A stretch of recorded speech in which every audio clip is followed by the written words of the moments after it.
Hey everybody, it's Paul from Alexandria Knife Sharpening, and wanted to talk today briefly about what I do to mitigate the grinding dust created from my CBN wheels.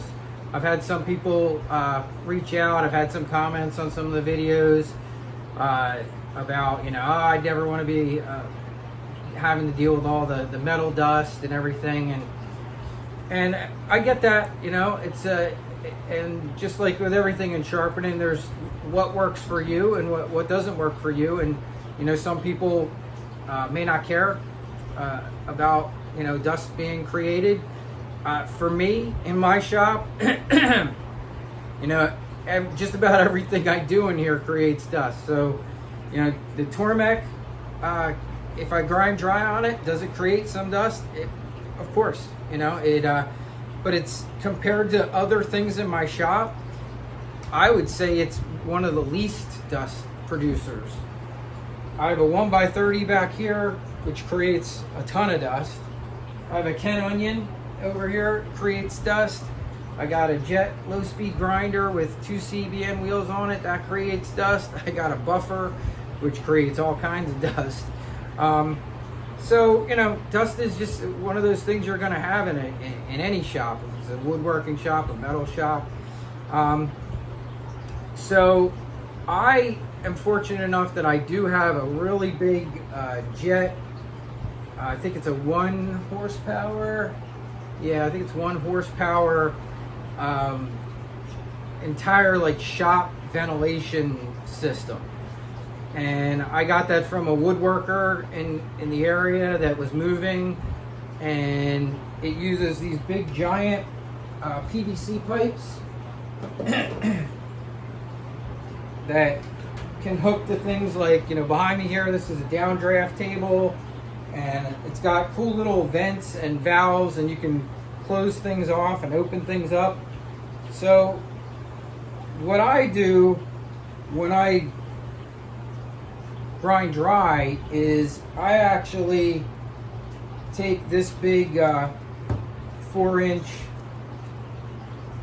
vent here, and I get it as close to my wheel on the Tormek as I can get it, and I have a little fan just off to the right here that you can't see. You can probably see the one behind me, but I have another one over here, a little tornado fan, and I kind of blow everything right across the stones so that any dust should be getting blown this way. And then this thing does suck really, it's pretty powerful.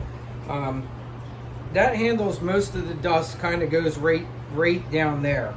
But another thing you can do if you're concerned, there's always the great 3M mask.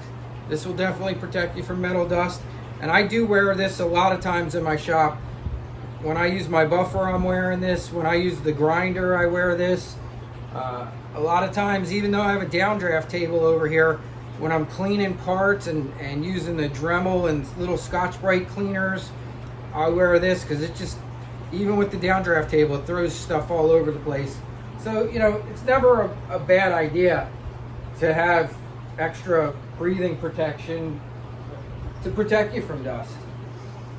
So, back to the Tormek here. And I'm gonna just angle the camera down a bit, take it off of me some, and get it on what's going on down here so I can show you some cool stuff. And actually, I think I'm gonna stop this for a second and turn the... Okay, so now we're zoomed in here on the Tormek. So one thing I did notice, and let's just talk about the different CBN wheels out there. If you want to go with CBN and you want to be able to use it in water all the time, there are some manufacturers of wheels that can be run in water all the time without having to use any anti-corrosive fluids on them.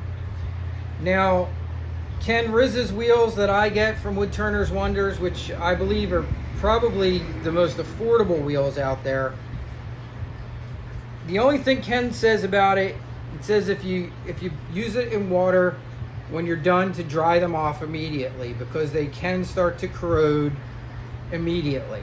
It also says, if you read your warranty on his wheels, that if you do use an anti-corrosive fluid, which is what I would assume is like the fluids that you see for the diamond wheels for Tormek, that's kind of, you're using it at your own risk. And I don't know why that is. I don't know if it has a bad reaction or anything with any of Ken's types wheels, or where his wheels come from, but his wheels don't say anything about don't run it in water, but it says if you do, dry it off immediately. And it does say in the warranty, if you run it in water and use anti-corrosive material, you're doing that at your own risk.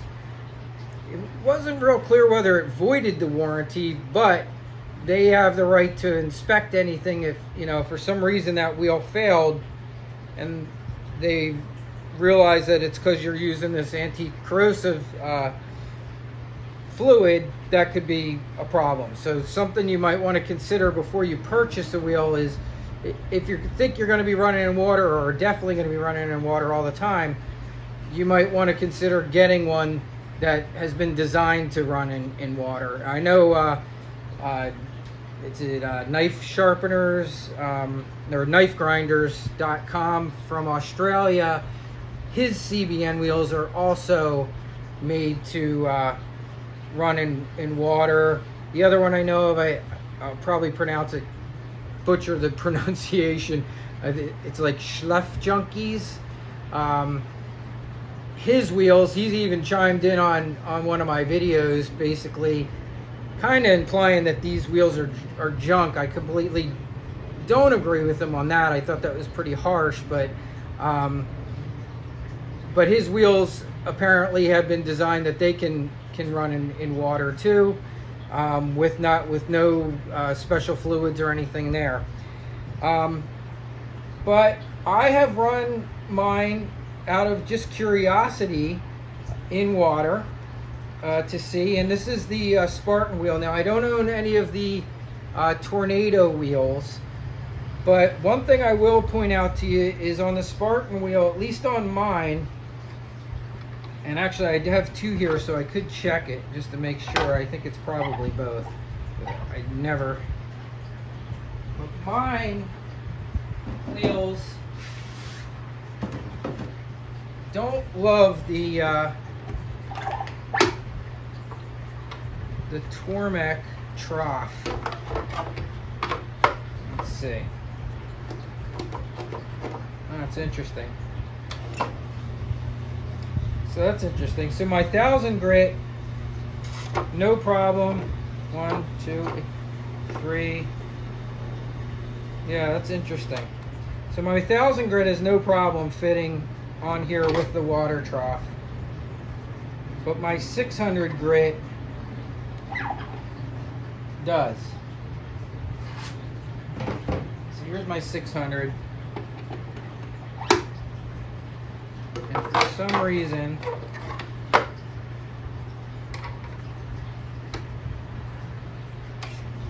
this one, hear that? The minute I raise it, somewhere, some part of that is hitting. But it's only my 600 grit wheel. My 1000 grit doesn't do it. And it could easily be solved just by adding a little spacer if I had to. Run the 600. I could just put a nice aluminum spacer, flat washer in there. I'm sure that should have solved it.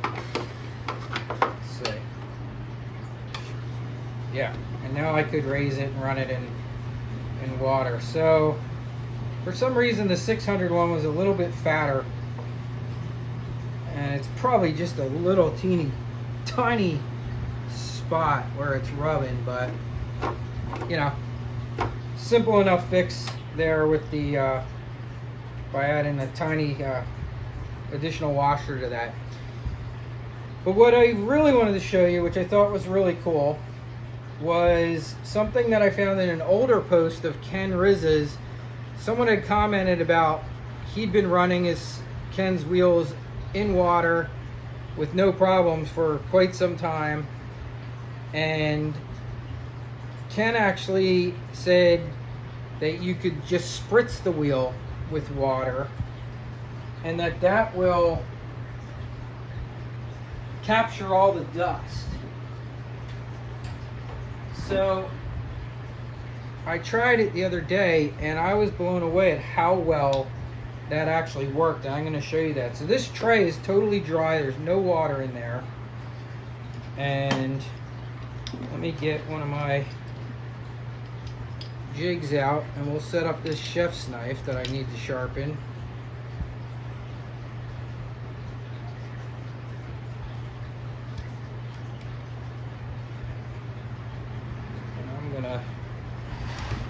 Do the old marker trick.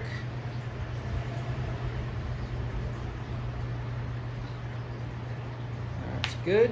I have a feeling this is going to have to come up a bit.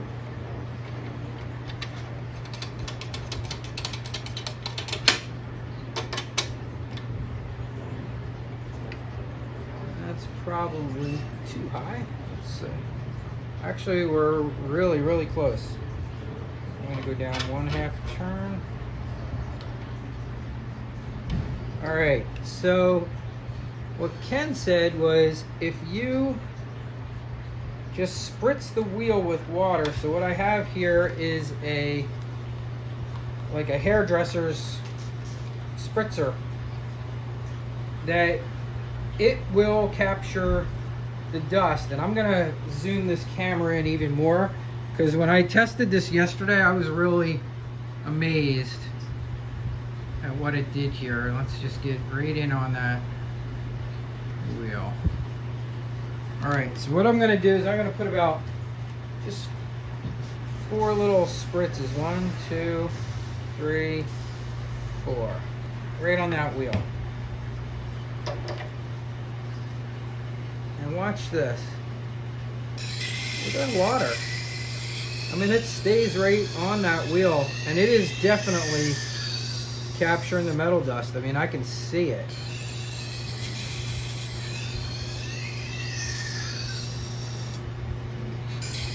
And that dust is staying right in that water. So if you didn't want to work with with a whole trough full of water, you can just spritz that wheel.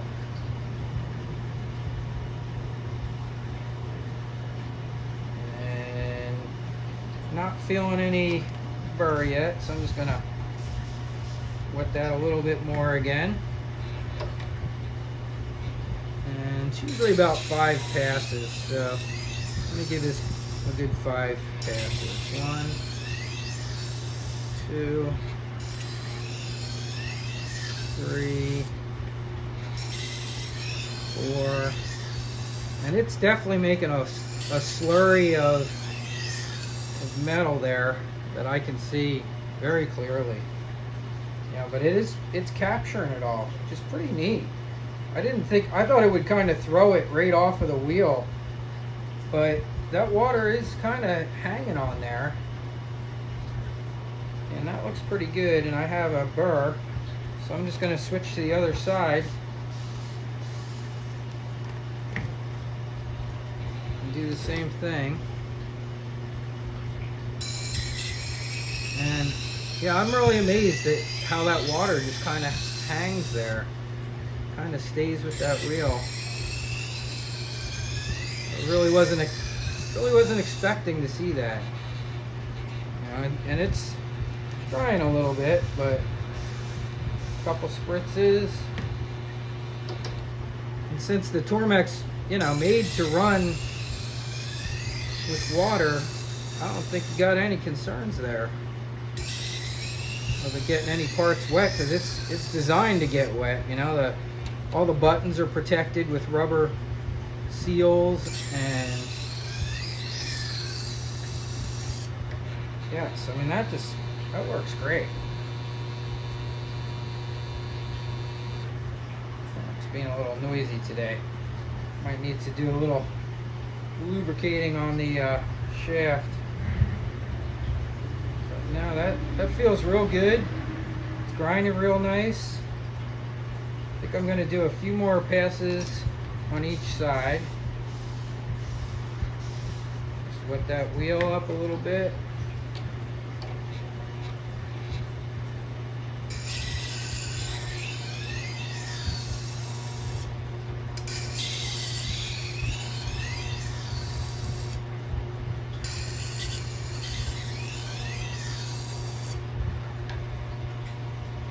Other side.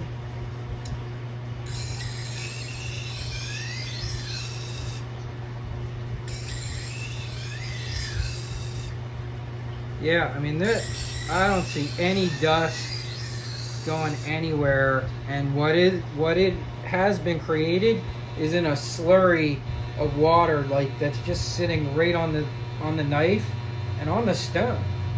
So why don't we even let's do a little drag of the stone with this rag for a second. See what we see. So there's the metal dust. But yeah, I mean, it's not anywhere else. So a little more water on it, and a little more wiping. So I think that could be a total option too for, you know, for some people. I feel a little bit of the cloth rag on there, but other than that, I mean, it's clean. So that metal dust, I mean, most of it probably just washed right off onto my rag. The stone's clean, because when the stone's dirty and you rub your fingers on it, it will get on your fingers. And you can see, I mean, there's nothing. The only thing getting on my fingers is actually cloth. So, see a little bit of metal over here. But, so, what Ken says, you know, if you're gonna do water like that, just make sure that wheel's dry before you put it away. I would probably even go as far to say I would probably treat it with PB Blaster and Slick Stick, or one of the two. I would let it run in the air for a while to be sure it's completely dry. Or even maybe take a hair dryer to it and blow it, you know, just to be 100% sure that you don't have any moisture in there that's going to cause any corrosion. But that spritzing the wheel trick, you know, and that, I mean, that feel it's pretty hot here today, but I mean, this feels dry and clean already. And that's great. So just thought that might help some people that you know, are concerned about the metal dust, and that might still want to use CBN, and we're concerned about running it in water. So there is that trick. I can't say that, you know, 100% that it won't damage the wheel, but I have run mine in water a few times, and I've always done exactly what Ken said. Immediately afterwards, cleaned it and dried it off. And I have not seen any issues or anything that concerns me as far as any type of corrosion. I do immediately following doing stuff like that, always retreat mine with Slick Stick. I like to give it a nice little rub like that, and then I usually rub it in there with a paper towel. But I would think that would probably also help in the long run protect you from any corrosion. And once again, yeah, I mean, I'm not seeing anything on there at all. You know, it looks good. All right, so that's it for that video. Hope you guys enjoyed that, and there's some options for you if you're thinking about CBN and concerned with dust.